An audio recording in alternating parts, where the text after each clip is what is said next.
Exciting time on Worldview on Spectrum Television. My name is Emedion James. Let's take a look at some of the major headlines making the rounds today in the world. Michael Jordan ends Oscar race as Sinners wins big at Actors Award. New Iranian strikes reported across region, including in Saudi Arabia, as U.S. planes crash in Kuwait. Also, still in the Middle East, blasts heard in Kabul as Pakistan-Afghanistan conflict continues. Today, the spotlights will majorly be on the Middle East. But for now, let's just take a quick break. When we return, Worldview unfolds.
With the tensions surrounding the world, I'd like us to begin Worldview today with joy. And that is to say that we are starting today's show with an entertainment news, where we can clearly see that U.S. actor Michael B. Jordan has scored a surprise win at the Actors Award, formerly known as the Screen Actors Guild Award, giving him a surge of momentum in the final weeks before the Oscars. He was named the Best Actor for his role in vampire horror Sinners, which also scored the top prize of the night, Best Ensemble Cast. Jordan said in his speech that he does not even know where to begin and was not expecting it at all, adding that he felt so honored and privileged to have been nominated. The award for Sinners came weeks after the BAFTA Film Awards, where Jordan and Leno were praised for their composure after Torrance campaigner John Davidson involuntarily shouted a racial slur when the pair were on stage. I wasn't expecting this at all, and I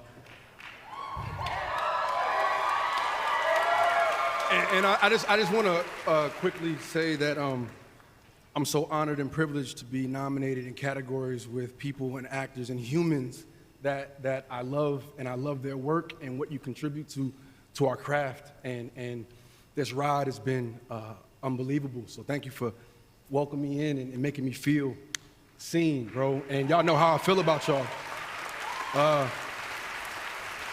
I remember, I want to thank SAG-AFTRA. I remember as a kid in this industry, and you had to earn your vouchers to become a member of SAG. And I remember, I thought it was this, this club that I wanted to be in so bad, but you had to get, vouchers, and depending on how many lines you had in an episode or a show would determine, if you got that membership card or not. And I remember watching all the other actors that I looked up to being a part of that club, being a part of SAG. Other winners at the Actors Award included Sean Penn, one battle after another, Jessie Buckley, Hamnet, as well as a surprise supporting actress victory for Amy Madigan, Weapons, and a posthumous win for Kathleen O'Hara, The Studio. New Jersey is standing here right now. Mom, thank you for driving me back and forth to New York when we didn't have enough money to go through the Holland Tunnel, when we were looking for gas money, parking spaces, you know what I'm saying, while I went up there for my auditions. Thank you. I want to thank you to Ryan Coogler. for giving me the out. Well, let's turn the spotlight to the events happening in the world right now. We begin with breaking news that Iran has claimed it struck the office of Israeli Prime Minister Benjamin Netanyahu amid escalating Middle East tensions. Israeli officials have not confirmed the strike, and Netanyahu's status remains unclear as Iran-Israel conflict intensifies. Meanwhile, new Iranian strikes have been reported across the Middle East, including in Saudi Arabia, where an oil refinery fire is under control. A joint statement from Gulf states and the U.S. condemns Iran's indiscriminate and reckless missile and drone attacks. This comes after Israel and the U.S. struck Iran on Saturday, killing the country's supreme leader, Ayatollah Ali Khamenei. The Israeli military now says it has launched additional strikes on Tehran. Authorities in Iran have warned residents not to go out on the street to protest. We can also see that in Kuwait, several U.S. fighter planes have crashed in what U.S. military says was an apparent friendly fire incident. One plane was seen fulminating to the ground, was caught on film. Also, the Lebanese Health Ministry says Israeli attacks in Beirut and southern Lebanon have killed at least 31 people. Israel says it was responding to Hezbollah's attacks. On a Sunday, an Iranian missile killed 9 people in the Israeli city of Bet Shemesh. How did the war even begin? Today on Worldview, we take a deeper look at the evolution of the Iran-US crisis from 1979 to date. In a rivalry rooted in resolution, the hostility between Israel and Iran did not begin with missiles in the skies. It traces back to 1979, where Iran's Islamic Revolution transformed the country's political identity. Under its new leadership, Tehran adopted a firm ideological opposition to Israel's existence. Over time, that position hardened. Israel in turn came to view Iran as its most serious long-term security threat, particularly as Iran expanded its missile program and deepened ties with armed groups across the region. The United States, Israel's closest ally, aligned firmly with Jerusalem's position. Washington repeatedly accused Iran of seeking nuclear weapons capability. Iran insisted its nuclear program was peaceful, intended for civilian energy and scientific advancement. For years, this dispute was managed, sometimes barely through diplomacy.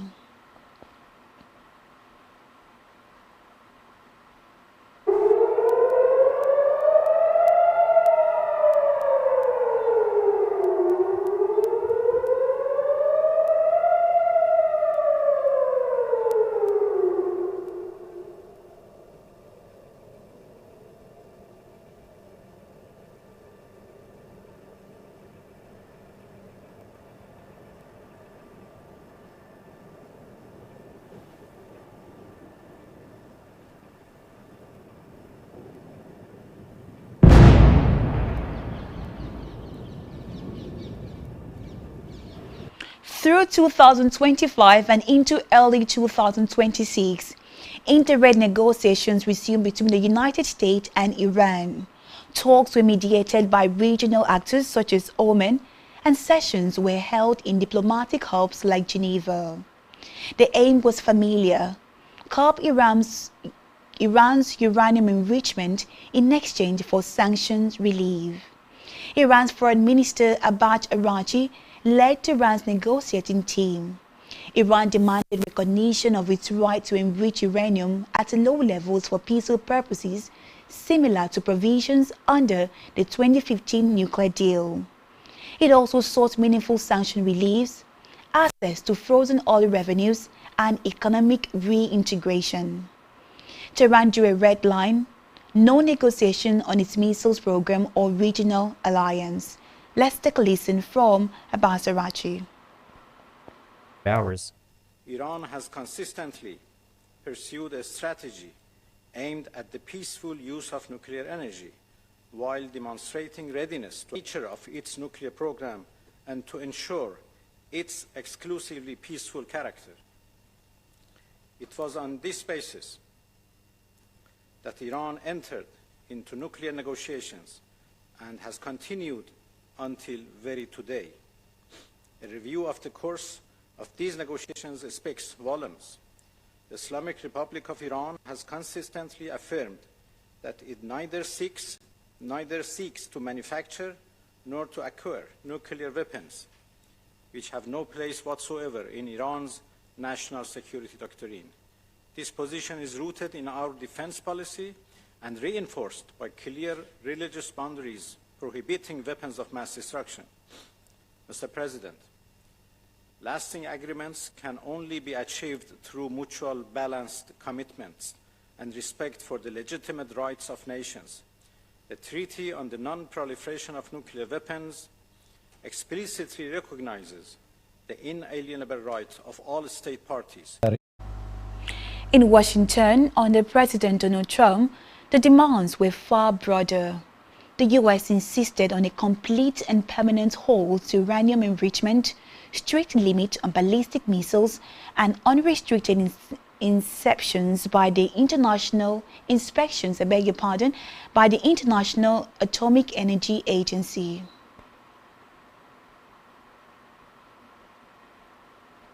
The United States never to allow Iran to obtain a nuclear weapon. Many decades since they seized control of that proud nation 47 years ago, the regime and its murderous proxies have spread nothing but terrorism and death and hate. They've already developed missiles that can threaten Europe and our bases overseas, and they're working to build missiles that will soon reach the United States of America.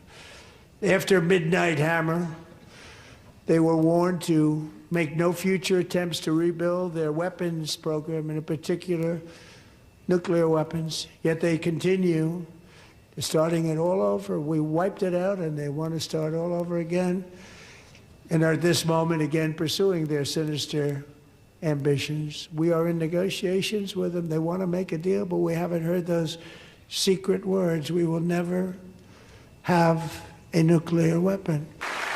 My preference is to solve this problem through diplomacy. But one thing is certain, I will never allow the world's #1 sponsor of terror, which they are by far, to have a nuclear weapon.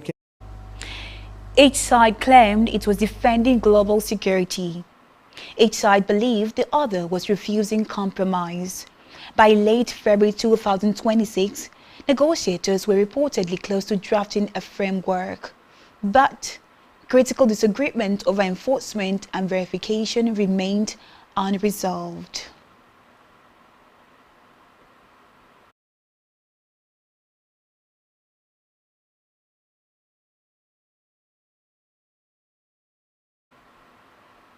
Let's look at what happened in the final weeks before the war.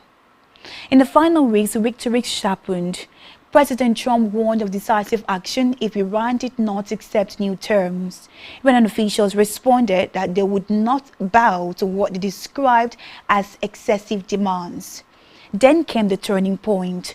On February 28, 2026, following intelligence assessment reportedly based on IAEA findings, suggesting Iran's enrichment levels were approaching weaponization thresholds, the United States and Israel launched what they described as a preemptive strike. Trump framed the operation as necessary to prevent a global nuclear catastrophe. Ago, the United States military began major combat operations in Iran. Our objective is to defend the American people by eliminating imminent threats from the Iranian regime, a vicious group of very hard, terrible people. Its menacing activities directly endanger the United States, our troops, our bases overseas, and our allies throughout the world. For 47 years, the Iranian regime has chanted death to America and waged an unending campaign of bloodshed and mass murder, targeting the United States, our troops, and the innocent people in many, many countries. Among the regime's very first acts was to back a violent takeover of the U.S. Embassy in Tehran, holding dozens of American hostages for 444 days. In 1983, Iran's proxies carried out. At approximately 8 o'clock, stealth F-35 aircraft moved into Iranian airspace, targeting air defense system near Tehran and Isfahan. Hardened underground nuclear facilities at Natanz nuclear facilities and Fordo field enrichment plants were struck with deep penetration munitions. Within hours, the region braced for retaliation.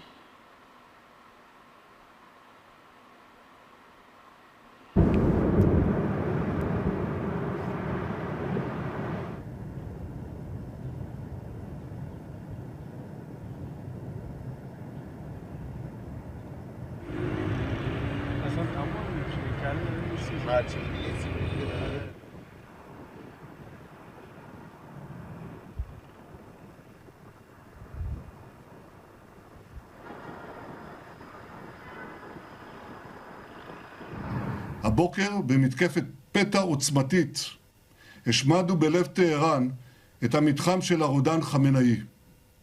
במשך 3.5 עשורים רודן אכזר זה שלח טרור לרחבי העולם, אמלל את עמו ושקד כל הזמן, בלי הרף, על התוכנית להשמדת ישראל. התוכנית הזאת איננה, ורבים הסימנים שגם הרודן הזה איננו.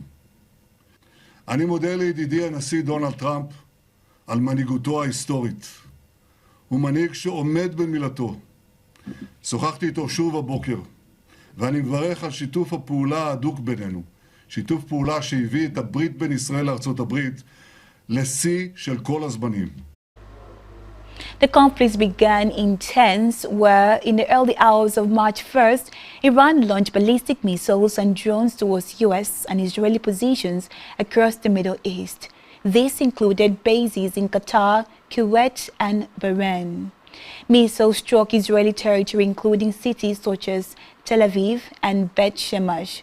At least 9 people were reported killed, with dozens injured, as residential areas suffered heavy damage.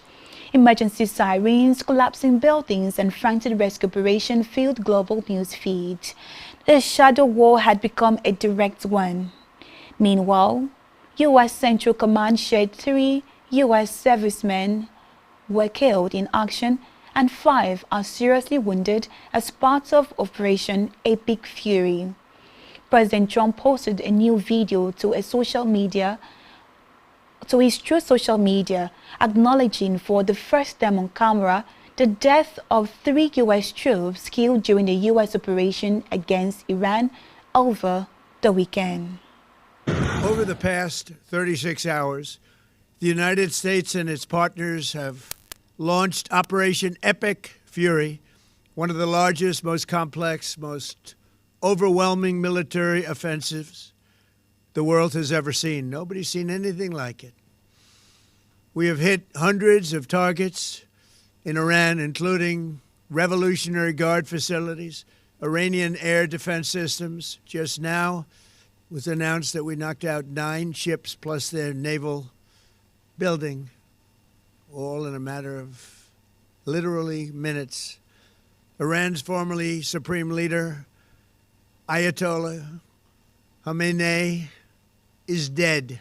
This wretched and vile man had the blood of hundreds and even thousands of Americans on his hands and was responsible for the slaughter of countless thousands of innocent people all across many countries.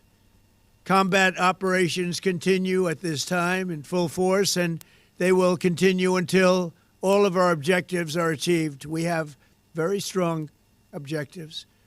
They could have done something 2 weeks ago, but they just couldn't get there. Earlier today, CENTCOM shared the news that 3 U.S. military service members have been killed in action.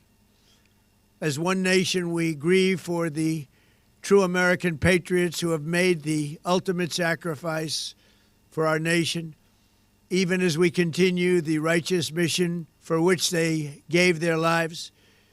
And sadly, there will likely be more. Before it ends, that's the way it is.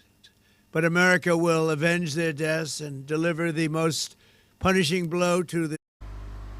Among the most consequential developments was the reported death of Ali Khamenei, Iran's supreme leader since 1989.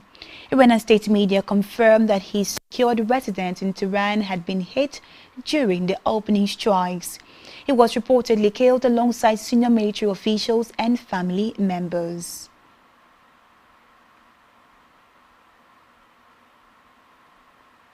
Khamenei had shaped Iran's political and military doctrine for more than 3 decades, a staunch critic of the West and Israel. He oversaw Iran's expansion of regional influence through groups such as Hezbollah and Hamas. His death marked the end of an era. Meanwhile, Iran's president has vowed that Iranian forces will leave their enemies hopeless following U.S.-Israeli strikes that killed Supreme Leader Ali Khamenei on Saturday, 28 February. Iran declared a 40-day mourning period. Massive public processions filled the street. President Masoud Pezeshkian condemned the strike as a great crime and vowed retaliation. Yet, reactions inside Iran was not uniformed. While state-organized mourning unfolded, social media showed another reality. In parts of Tehran and other cities, some Iranians celebrated. Videos captured spontaneous scenes of people honking car horns, cheering, and even dancing.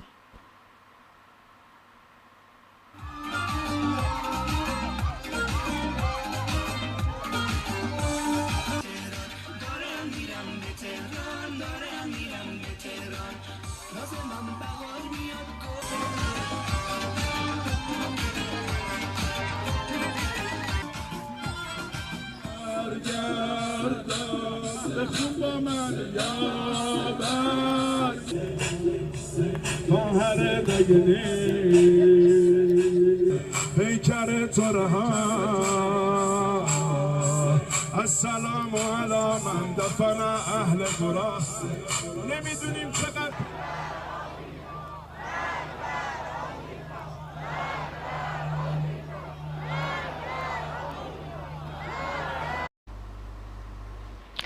For many in that group, Khamenei symbolized decades of political repression and economic hardship. His death to them represented the possibility, however uncertain, of change. It was a stark image, grief and celebration unfolding simultaneously within the same nation.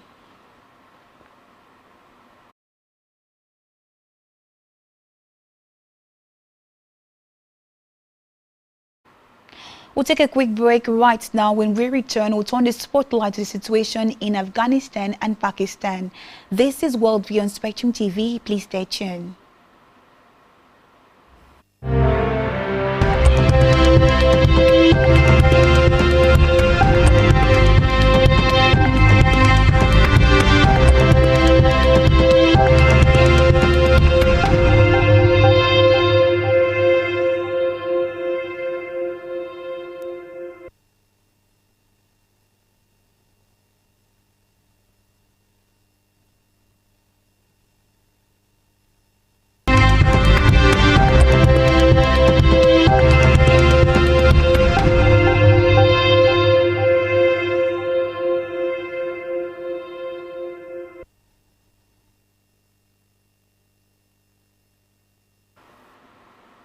Many thanks for joining us. We are still on a situation in the Middle East, but this time around we are going to the Afghanistan and Pakistan border, where explosions have been heard in Afghan capital Kabul, with Taliban forces saying they opened fire at Pakistani aircraft as the conflict stretched into a 4th consecutive day.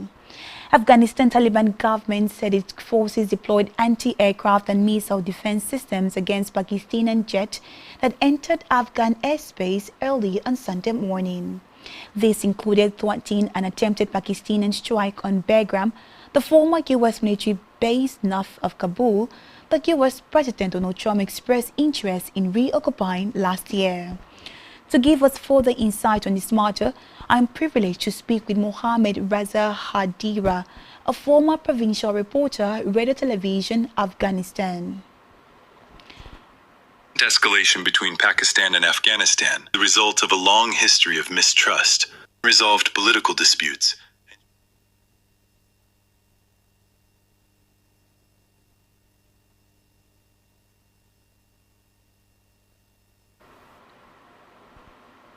So because of time, let's just begin. Mr. Raza, I would like you to walk us through the situation in Pakistan and Afghanistan right now. Can you explain in your own words what has caused the recent escalation of conflict between Pakistan and Afghanistan, especially the recent strikes and fighting? Escalation between Pakistan and Afghanistan, the result of a long history of mistrust, resolved political disputes, and shifting regional dynamics. Tensions have grown sharper since 2021, when the Taliban returned to power and the political landscape of the region changed dramatically. After the fall of the Taliban in 2001, the Afghan Republic sought to reduce its dependence on Pakistan by opening new trade routes through Iran and Central Asia. This gradually weakened Pakistan's traditional economic leverage. At the same time, Afghan officials repeatedly accused Pakistan of providing sanctuary to Taliban leaders, allegations Pakistan denied, though many analysts believed Islamabad maintained influence over the movement. Taliban regained control in 2021. Pakistan expected a cooperative relationship. Instead, relations deteriorated. Pakistan accuses the Tehreek-e-Taliban Pakistan, TTP, of using Afghan territory to plan and launch attacks. Frames its cross-border strikes as defensive actions. The Taliban authorities reject these accusations and view Pakistan's strikes as violations of Afghan sovereignty.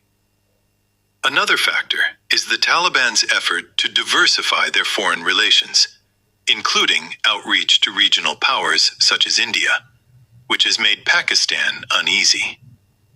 In short, the recent escalation is driven by historical mistrust, disputes over militant groups, cross-border attacks, and shifting geopolitical expectations on both sides.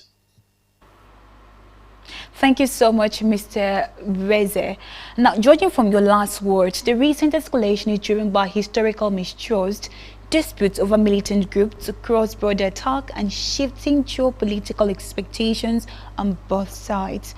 So my next questions will be, why do Pakistan and Afghanistan continue to have tensions and clashes along their shared border? What are the main political or security issues fueling these fights? Along the Pakistan-Afghanistan border persist because of a combination of historical, political, and security-related factors. The Durand Line dispute remains a central issue. Afghanistan has never formally recognized the border, arguing that it divides Pashtun communities. Disagreement has fueled mistrust for decades. Militant activity, especially involving the TTP, is a major driver of conflict. Pakistan claims TTP fighters operate from Afghan territory and conduct attacks inside Pakistan. Taliban authorities deny this, creating a cycle of accusation and retaliation. Deep political distrust continues to shape relations. Afghan governments accused Pakistan of supporting the Afghan Taliban. Pakistan accuses the Taliban government of failing to act against anti-Pakistan militants. Mutual suspicion keeps the border volatile. These factors, historical disputes, ethnic dynamics, and security concerns, create a fragile environment where even small incidents can escalate into armed clashes. Thank you so much for that insight. And I'd like also to talk about roles right now. What roles do militant groups like the TTP or other armed groups play in conflict between these two countries?